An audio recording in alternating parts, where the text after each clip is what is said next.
Hey guys, this is Nikki with Vapor Honing Technologies and Vapor Blast Manufacturing. Today I wanted to talk to you about the abrasive. It's very true that whatever kind of abrasive you're using and the pressures that you're using is what's going to dictate the finish that you receive.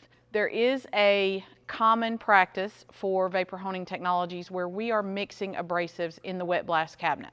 The two abrasives that we mix predominantly is going to be Glass Bead mixed with a very fine aluminum oxide, 220 in most cases. When we mix these abrasives, what it does is, because the Glass Bead is round and the aluminum oxide has a sharper edge to it, they're going to work together to give you a more consistent finish, but also where Glass Bead will not attack rust or corrosion or oxidation, the aluminum oxide is going to assist the Glass Bead in processing those parts that have those type of contaminations. It's going to speed the process up, and then it's going to leave you a very consistent finish with a like new OEM result. Make sure that any questions you have, you give us a call at 828-202-5563. You can also purchase abrasives in the link below. Again, we're happy to help you with your application, whether that's the type of abrasive, the type of pressures that you're using, or how far away from the parts you are. Again, give us a call, 828-202-5563. Thank you so much.